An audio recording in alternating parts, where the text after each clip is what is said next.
Gen.G so far. And the Fresh has risen considerably in priority over the last couple of weeks. It is an insanely strong enabler that allows you to just pick up carries like Jinx, like Aphelios with relative impunity, makes it so much harder to punish those type of lanes.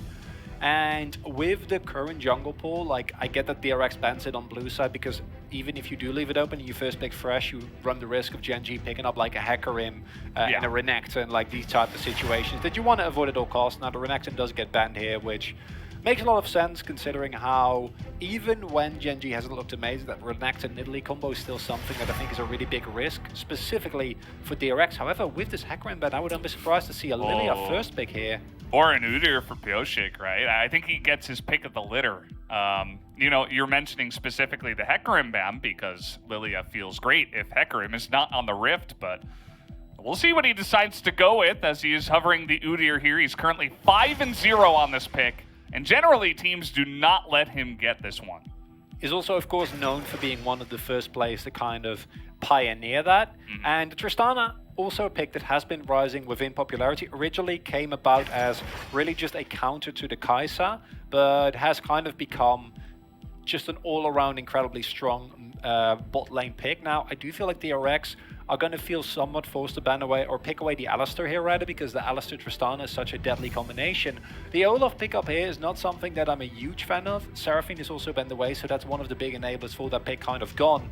And this is something we've seen teams do, and I have a strong opinion on this, and it's not great. I feel like the Kai'Sa, even though it makes sense from a perspective where you're like, okay guys, like the Kai'Sa, I know it's a strong pick in isolation, it works well with dive comps, as we do get the enabler there, as BDD goes for the Orianna, so this actually helps clear out a lot. Normally you'd expect the Azir, right, because it is such a staple for BDD, but in this context, with specifically the all-in potential that you have, I quite like it, but teams have been continuously opting for Kai'Sa into Tristana, and I feel like it's one of those things that we need to stop doing. It is such a big risk. If you ever fall behind, you don't have the range to ever match a Tristana. She all-ins you, she kills you.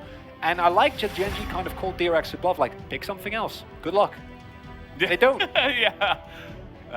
They certainly did not respond to that in the way that we potentially would like.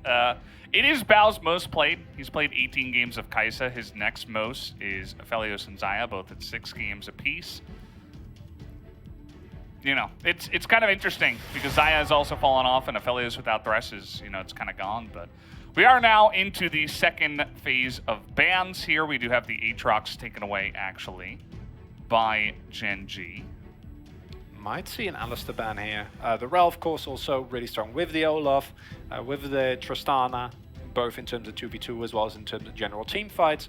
We have seen the Rel drop in priority, which I think is fair. The nerfs on 11.5 were enough that she's not as strong as she used to be, but she's still a really solid import. She provides a lot of engage and works well with champions that want to go in aggressively. As beginning of the split, we would not have seen this ban. But this is a classic for Rascal, right? Like I talked about Gen.G last Worlds, this was basically what it boiled down to, front to back, put Rascal on a beefy boy. Now the sign is still available, but we have seen some changes, and yeah, I love this Alistar pickup. Like I've been calling for it to either get picked away or banned, and it will get picked up here.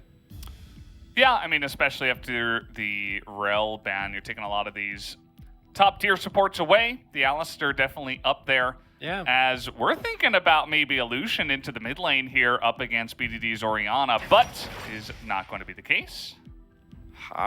Honestly, I would have liked that a lot more. I think it's a risk that you're taking as DRX, but against the Gen.G composition, I feel like you possibly need to take some risks. Gen.G currently is looking incredibly strong. If they go for the Sion blind pick here, DRX is going to have a decided lack of pressure, right, and priority in the early game. Yes, your late game in terms of raw power is good. I mean, he's back. Listen, if Rascal can kill Khans, Sion, solo kill him, then sure thing. I'm very happy about this, and the Cho'Gath has come more and more into the forefront as one of these, not necessarily blind pickable tanks, but as a really great response when your opponent picks a tank with the on off the board. The other options would be something like the Maokai or the Malphite, neither of which are that great into DRX. And as a whole, I gotta say, I quite like the Gen.G team comp here. DRX, it's possible, but I just feel like the lack of early game priority that they're gonna have is gonna be so hard to navigate. Yeah. You know, you look at that and you're basically saying, okay, I'll see you in a while. You know, Yeah. I don't want to see you early on. But, you know, if they do get to that late game, you've got the Scion forefront. You know, the Kai'Sa is a little bit iffy, but you gain some of that late game range with the Victor. So I like how they kind of picked in the Victor to fill what they were absolutely lacking, at least in their comp. But that's the point. Like, I'm not necessarily the biggest Xayah fan, but if you pick Xayah in a composition like this, you feel 10 times better, right? Because you can play Kai'Bek really nicely. You can still get the rest of the champions that you want. It's really nice to play it into a Tristana that wants to drive on top of you, into an Olaf that is trying to run you down with an Orianna ball on top of him. And instead, you're stuck with a Kai'Sa. Kai'Sa loves going in deep. And now basically your only enabler is a Cask. Right, or Pioshik running through 3 people and like bear slapping someone. That's not great, Valdez. I don't love that. Yeah, well, we'll have to see if they can make it work here, as that was certainly an interesting draft. I feel like, you know, if we had tons of time, maybe if we have a huge lull state in this game, we can get even deeper onto this. But, you know, if this were a podcast, we could probably talk about that draft for another 10 minutes. I thought you were going to say pause, and I was like, oh, don't do it. don't you dare, Valdez. I don't want to hear it. Well, this is like my anti-pause caster curse, or caster bless in this case. Yeah, I'm experienced in that. Yeah, I mean, like, compared to you, I'm quite the rookie. I'm glad that you protect us against the threats of a pause coming out seemingly out of nowhere, which is generally how it feels. It's kind of like when you have the incense, you know, you kind of walk around the house, protect yourself from the spirits. That's kind of what I'm doing here. You got to protect against the pause. I really appreciate that. No, it's very friendly, you know? Just doing my job, really? You know? I mean, is that really your job? Walking around It's one of my jobs. Caster As a play-by-play, there's a lot of things we have to... there's a lot of things we have to handle, I suppose. People don't notice, so I'm glad that you're putting the knowledge out there. Yeah. As we're snacky on the side of Gen.G, and on the side of DRX, cookies were nerfed X amount of patches ago, and then they've slowly, they've been coming back as they know they're here. Yeah, nice early ward down in the bottom side, and it'll be interesting to see how this early game goes down on the bottom side. Ruler on the Tristana can't really hold the waves, so. Will be interesting to see how that one goes. We see that Rascal has played 3 games of Cho'Gath already, which is pretty interesting. You know, it came in basically last week, but he's been playing it a lot ever since, as Tristana as well is on an 8-game losing streak in the LCK, which is really weird in my mind. We've seen this before, Valdez, with Dinar, which was great in the LPL, as level 2 does get hit. Yeah, Ruler's coming in here, desperate to hit level 2, is life as he moves forward, and yes, he is going to pick it up, as he does take that minion down with his support item, but he had to take an immense amount of damage to make that happen. Ruler was getting really aggressive, knew that there wasn't much left in the tank, and, well, traded some damage back onto his support for it. And obviously, the reason that trade went kind of haywire is not because of the rune choice, but because they were level 1 against level 2, and they were a little bit greedy with hitting that. But this is something like the phase rush early on does not provide you the same amount of like sheer up fighting power that an aftershock would do, where normally, you know, you hit a pulverizer or a headbutt and then you can kind of shrug off a lot of damage. In this case, clearly not the case, as a lot of early damage. And this is something that feels counterintuitive to me, because it feels like the Victor into an Orianna shouldn't really get punished and then scale really well into the late game, but the lack of pressure that you have and the lack of damage that you have as Victor early on in the game make that a little bit more understandable. Yeah, it does make sense. I think we've had a lot of games here in the LCK that get decided by some early pressure from the mid-jungle duo, so does make sense, but I have confidence that Solka on the Victor can potentially carry it later on in the game. It's been a pick that he's been liking recently. And here we see one of the reasons why the Udyr is so popular.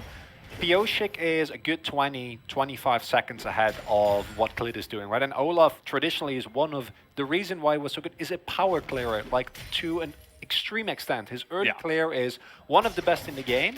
And that was one of the reasons why he was picked in combination with his dueling, is because that early tempo allowed him to just take control of objectives early on so easily.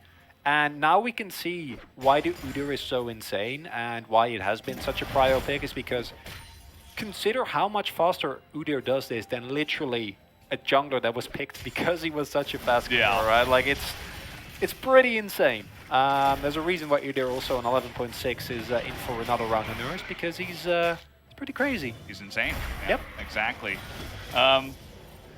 You know, in terms of power clearing, that's why we get a lot of these junglers nowadays that are rising in popularity. The Hecarim came back. He's got some really great clear, also very good into the Lilia that was very popular at the time and has since fallen a little bit. And even Garen jungle nowadays we were talking about before these games even started. Has some really nice clear and maybe an answer. Listen, I see the lines. The next time we see a blind Senna Kench, you know, the Yuumi gets locked in, the Garen in the jungle, it's gonna happen. I don't know when, fellas, but take my word for it. As the main takeaway, though, is that you do need to actually get the objective, and they're gonna contest here. Yeah, and Life actually rotates in, and that's going to be the smite going to Klid, and burning down now as Pyosik. First blood to Alistair, very well deserved, as Life is able to get in there and provide the CC to make sure that he does die, as well as that extra damage. And a really nice smite from Klid means that this early game is all Gen.G's. He's not done. Yeah, getting in there once again. BDD is actually down level 5 to level 6, so not able to force a flash there. But still, a nice amount of damage coming in, just sidling by. And I think that Pyosik actually had priority, definitely had priority in mid, possibly also in bot, but he was still getting out-rotated because Klid and BDD sacked the wave in mid lane just to get an Olaf on top of him. In terms of raw dueling power, and Olaf can still match the Udyr, and we saw that the combination of that reckless swing with the smite is so hard to match for the Udyr. He has a lot of consistent damage, but his burst, obviously nothing compared to the Olaf. Really nice steal, and not only does it get first bot over to Gen.G that are definitely going to make great use of that, though on live it's not as good as it would otherwise be, it also gives them the early Drake lead. And here we can see, like, they have prio in the mid lane, not necessarily in the bot lane, but the rest of his team just isn't there on time. And it's just a really good punish. I don't know what else to make of it. A bit greedy that he didn't go for a sweep there to make sure that there was no vision, because traditionally you want to either at least grab a pink or get your sweeper and make sure that the pit itself, at the very least, is cleared of any vision. Yeah, just a little bit greedy. Maybe he thought, you know, as we were talking about before, maybe he's like, okay, I'm a couple camps ahead. Maybe I can rush this down. Hope he doesn't have the vision, but sometimes hope is not enough. And he does get punished there. Life was down level 3 to level 4, and he still got into the pit before Becca. So props to him. Definitely has been one of our standout supports from the LCK in recent times. This top lane matchup, although we did see Rascal get that solo kill onto Khan, as you mentioned before, generally not going to be too interesting, as the Cho'Gath should be feeling good, but getting kills going to be a step harder. There she is there. Okay, and she is going to get the flash out of Rascal. Gonna try to get that decimating smash, but silence rather. He was smiling as he silenced the Sion, and a very easy denial on that gank. Yeah, I'm just picturing, you know, Gentleman Cho'Gath. He's sipping tea. He gives you a little smile and then he waddles away as you desperately try to get on top of him. He yells at you first. Well, and then he waddles. I'd like to think that he wouldn't yell at you. He would just speak at you in like such a sophisticated manner that you're like, okay, I need to respect this. He kind of lectures you. Yeah, it's like, I'm not mad. I'm so disappointed. I'm disappointed in you. You know, like, indubitably, dear chap, please leave me alone. And then King appears like, okay, sorry, we'll back off. Yeah. It's definitely something Gentleman Cho'Gath would do. I mean, you see the top hat, right? Yeah. And like it, and now they're just going to take this Rift Herald here. Yeah, because there is actually, thanks to that, like a lot of investment that is given over by DRX for no real gain besides a flash on Cho'Gath, which while you can punish it, I don't think your window is very, very long, because we're going to see Pioshik wanting to be on the bot side of the map because the Drake is spawning in a minute or so, and giving over 2 early Drakes to Gen.G with a guaranteed relevant soul into a composition that, while you said I think that DRX, their team fighting and their late game is really, really good, it's not like Gen.G needs to win early. Like, they still have a great late game. Oh, and look at this. They're actually setting up the gank on a king, and they're going to get his flash now. Clid very casually just runs up to the top side. Rascal was doing a really nice job of forcing out and beating Kingen into taking a lot of aggressive trades. And he didn't even have the ultimate available, right? Because you saw the positioning from Rascal there with the explicit goal of blocking that ultimate, but it's just now come available. Might take the express train back to the lane. And this is like early on, it's going pretty even here, but I got a feeling that with how Gen.G's been playing around objectives, they will also have prio on this bot side play. And if they pick up a second Drake, if they're able to get that lead early, DRX is going to get forced into really awkward positions later in the game where they might want to wait a couple more minutes to hit their spikes on characters like the Victor or the Kai'Sa, and then not really be in a position to do so, which that's never a good place to be. And it's one of the reasons why we've seen these Drakes be so high prio. They really have been. And when you consider what these two souls could potentially be, I mean, it's either mountain or ocean, and both of them are so nice for Gen.G, even into especially into DRX's comp, I should say. As Solka does have a splash available. He's looking to take this trade aggressively, though. Miss on the attack command, and actually BDD is going to have to flash away from that one. Drake goes the way of DRX, but now the fight is opened up by Gen.G as Becca should explode eventually down there. No, he's actually going to be able to get away, and nobody on the side of DRX will actually go down, so they sneak away that Infernal Drake essentially for free. Really well played there by DRX as a whole. Solka able to win the 1v1, even though he gets shockwaved initially. Then DRX still find the tempo on the Drake. And Gen.G are looking for a punish, which is understandable, because if you do find the punish there, I think you can break the game right open. Ruder finds a kill or two, Clid gets fed, and then all of a sudden the game becomes much less playable for DRX. But instead, defensive play coming out looking super clean. Immediate teleport response from Kingen means that Gen.G isn't really able to match. And it's just a lot of stuff invested, like BDD's flash, double teleport, and nothing gained. So really well played there from DRX. Yeah, and BDD had to use his flash just to survive. The Chaos Storm, the last tick, was going to kill him, and I think he actually could have gotten the kill on the Solka if he hit that attack command onto him. But actually pulled it up short, didn't even force the flash out of Solka. So definitely a big win for Solka in this 1v1 matchup, as we do see the Rift Herald just crash in. So some gold going to be given over to Clid and BDD. But it is Victor, so it will be hard to eventually push that down if he's there. I'm going to assume that was an attempt at killing Pioshik, who might have been looking for a topside play, because you can't, without a wave, you can't really dive side, and even with a wave, it's something that generally isn't super advisable. Of course, you do have a lot of damage available. A lot of true damage especially, which is pretty great, but regardless, not quite it. Kingen also, something we haven't pointed out yet, has gone for the tier. And I can only imagine this is one of those situations where you go tier for lane and then sell it later on and just provide the extra value that it does. Because Sign can be a little bit mana hungry. And it's something that we've also seen on the Gragas, and has been a cute little adaptation there. Yeah. You don't think he's going Manamune? Honestly, Manamune is pretty broken. You know that apparently Manamune Silas is a thing, which was Leader tweeted about this, very well known in the European scene, as one of like the all-in mid laners that just kind of skill checks you and then takes you down. And apparently like the actual DPS is insane. Now I gotta say, if this becomes a pivot to Manamune Lethality Cyan, I'm ready. Hey, you know, that sounds fun. I'm down. Yeah, honestly, it will be very cool. It will not be good, but it will make us happy, and that's, you know, also worth something, I guess, for us at least, and possibly for the audience. Definitely not for King and his team. True. We're seeing Rascal playing that lane very carefully. Does not want to get clawed out here. BDD seems like he's been able to stabilize since then. First chem tank in the game goes to the Udyr. We're going to be seeing more of those as the game comes along. Don't worry, guys. I know you're all big fans of that item. Definitely doesn't need a nerf. You know that You know that we're in a slower paced game when Valdez rejoices at the amount of chem tanks that are... There's number 2. Yeah, there we go. There we go. Okay. Ooh, flash under the turret on the top side here. That's going to be the kill going the way of Pioshik. That was a really nice idea. No flash on the Orianna means she was just a sitting duck.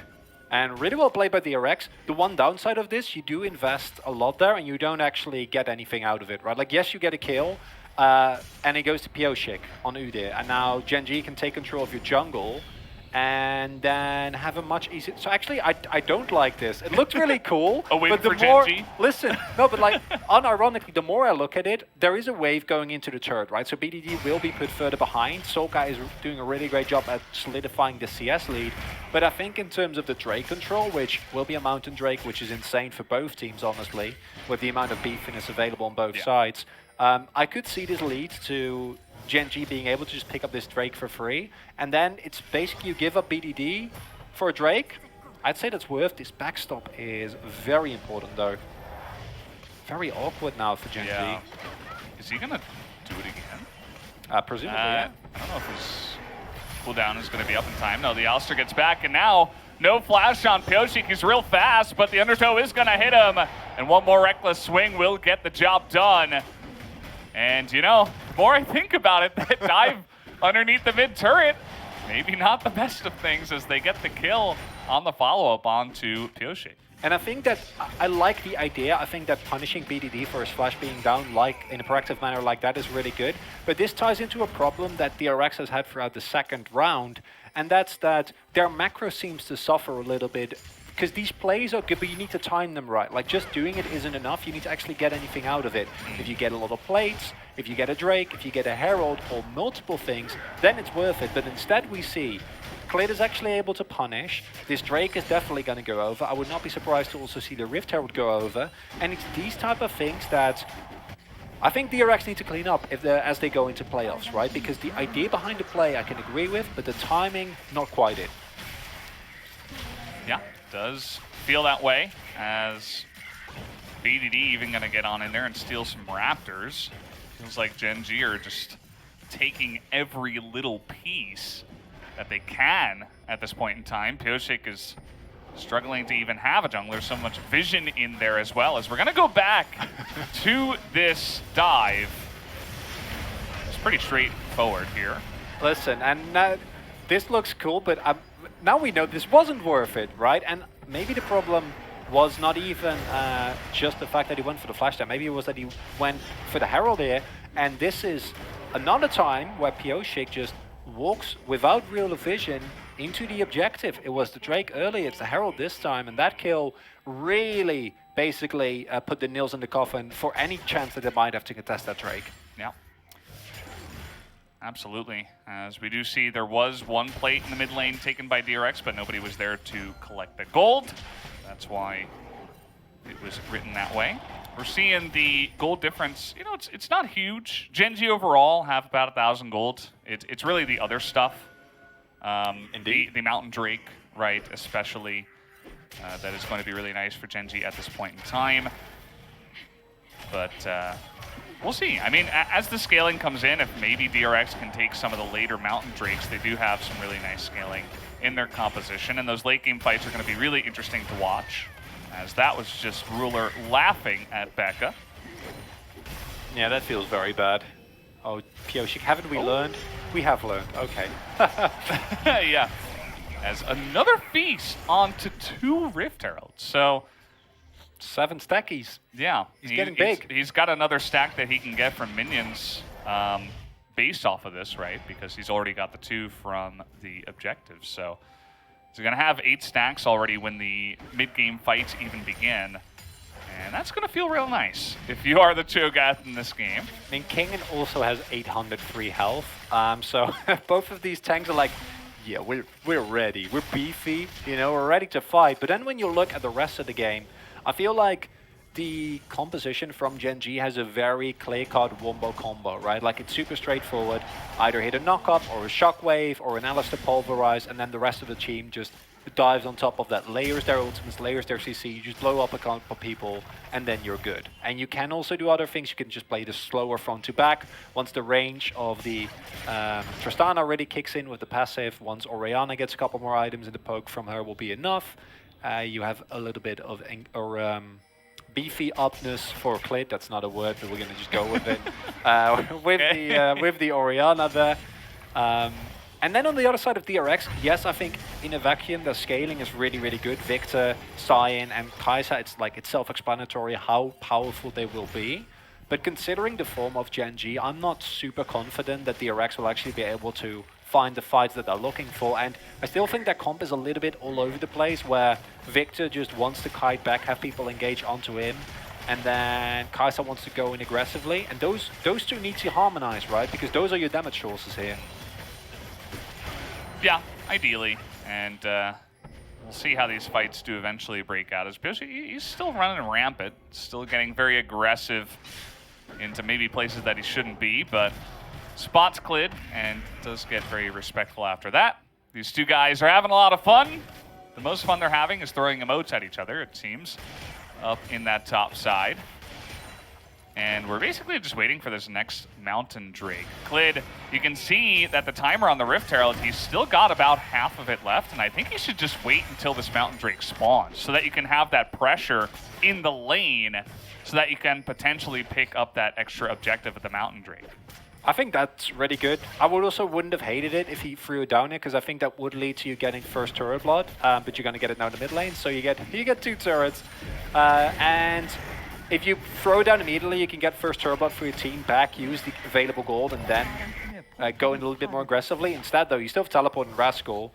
Just the presence of Clit in topside means that Rascal can just freely push that turret. And now you get 2 turrets in. Only downside is you don't get to use that gold, but with the positioning of DRX, I don't really know if they want to go for a contest here on this Drake, but giving over Soul Point, especially Mount Soul to Gen.G, is real bad. Yeah. The other problem with this is that DRX have zero vision around this objective, like literally none. Yep. And, you know, Piosik's had his jungle invaded many times. It's been kind of an awkward time for him, so he hasn't been able to do the Udyr thing where he gets a lot of vision down. And they are still going to commit to this. They really want to come on in here and have the 5v5 fight go off, but the Dragon already pretty low here. No chance at a steal. That's going to be extra stats into the pockets of Gen.G. As Rascal, he's kind of in an awkward spot, getting Gravity Storm there as he finds Ruler, and they have the damage to take him down right away. What a massive pick from Becca as they immediately take away that 80 carry from Gen.G. They're still on the chase here. It doesn't look like it's going to be an easy chase. Kingan's thinking about it, and while they do take down Ruler, who did apparently 0 damage in the fight, still the Mountain Drake win the way of Gen.G. That's a feels bad man for Ruler, and as you said, beautiful engage there from Becca. Oh boy. What? Okay, he actually will be okay. Oh no! It was a ruse all along! That was actually really cool. Really nicely done, showing the power of the Orianna with that slow. That is the most I'm not stuck in here with you, you're stuck in here with me play that I've ever seen coming out from VDT. My god. And I hope we get a replay, because I think the initial setup to that fight was really well done by Gen.G. Then the follow-up with Rascal kind of going, do we want to fight? Like, I can tank, that's completely fine. Is a little bit iffy. I think they're going for Baron. Yeah, they're going for Baron. They are. So we might need to cut this replay short, but I don't know if they can contest though. Doesn't look like it. Yeah. No, just gonna get taken. You know. And that's another piece stack over to the Cho'Gath, feeling real nice. I'm glad that you point out the important things, Valdez. You know, like the fee stacks are really matters, because ironically enough, while that fight looks really good for DRX, when push comes to shove, it doesn't do anything. Like, they kill Ruler, sure, you force the heal, which is unfortunate for Gen.G, but again, it doesn't actually get you anything, and this has been the key difference within these two teams. I don't feel like Gen.G have necessarily been like outplaying DRX across the map. We can see the kill score relatively even, the goal relatively even, but still you get the over-encumbering feeling that it's going to be Gen.G who's going to take this game, just purely from every trade that they get in terms of objectives is super favorable to them. And it happens here again. But like, yes, you get a kill, but you use a lot of cooldowns, you just kill Ruler, don't get anything out of it, and now Gen.G somehow get the Baron, they're going to start pushing down more turrets, and DRX are just looking kind of lost in where they need to be at what point in time. Yeah. There's been so many objectives that have just been essentially handed over to Gen.G, and now you can see with the Baron, they're going to even take a larger lead as they've already taken the one turret. They're going to get another one here in the mid lane, as Rascal's being annoying down here in the bottom side. Sion does come back. Maybe DRX think about taking a fight here. As you can see, Becca is edging forward, looking for that cask. As in comes the Sion, trying to get into that back line, but the rest of his team is not getting in there. They want to disengage. Nice little stun as the cask comes out. Pretty lackluster there. It's DRX, you can tell they're trying to get something going, but it's not looking good. And now the cannon can just start hammering away at the turret. It's going to take a while, but Ruler also getting in some pot shots is really key there. And I think this is something that is such a comfortable place for Gen.G, because do not forget, this is the type of playstyle that they had all throughout last year. And yes, it's exploitable against faster teams, but DRX have shown time and time again, they're not really a faster team. And then when you let Gen.G scale up, play a slow macro game with a front-to-back teamfight comp, that's what got them to quarters in Worlds last year. And DRX just showed it in terms of straight-up macro. They can't really match. Maybe Crazy Flank can do it, though. They see him, as there is a ward that he did sweep, but didn't clear. And you can see DRX, they're just like, yeah. They're just kind of threatening them, trying to threaten them, but actually not committing to it. It's like a dog barking behind a gate, but when you open it up, it's like, well, I'm just going to back down. That's going to be 2 inhibitors going over to Gen.G. No fight back from DRX. They had that one try in the mid lane, but it's just a lot of stuff handed over to Gen.G. Valdos, that's going to be Soul as well, right? And this is the comfort zone for Gen.G. Yes, we saw them with a lot of aggressive early games throughout this split, but I got to keep saying it. They go back to what works for them, what has worked for them really throughout the entirety of last year as well, playoffs notwithstanding, as we do see big man Cho'Gath looking fancy. Biggest level, largest level, and body in the game. Oh yeah. I like the zoom in here, Jonah Strong. Thank you for that. He doesn't even have the gauntlet. He could be bigger, Valdes. Listen, I know Chemtech's broken, but can we not just collectively just do that for size? For size and you know, just overall enjoyment. Look at how big he looks compared to Sion. It really warps our expectations of what a tank should be, I suppose. As, yeah, this is an important fight, though. You do have the Mountain Soul fight coming on in. Huge engage, and the Wombo combo is just disgusting from Gen.G. As Pioshik has to run away with his little Udyr tail between his legs, as Life just struts in front of him, knows he got that amazing engage. As now we have teleports coming in, and teleports going out, but it doesn't look like Pioshik got the memo, as he does have a nice little stun, and he's a little bit too fast for big old Cho'Gath. But, another teleport's gonna come in now. Maybe BDD can get the job done. Looks like the answer is going to be yes, as BDD will take down the kill. Olaf Klid there picks up the soul, knows what's important in this game, and that's gonna do it. 27.5 minutes. Gen.G a very straightforward win. There's another engage is gonna come on in here. Would have been a double rupture, but Solka did Zonya's really nice shockwave comes in, as now they're just playing with their food. Can't wait to hear the comms on this one. Penta? After the game, yeah, Penta? Can we dive? Go? Oh, man. Rascal just feasts him right at the end. And that's going to be game number 1, easily going into the hands of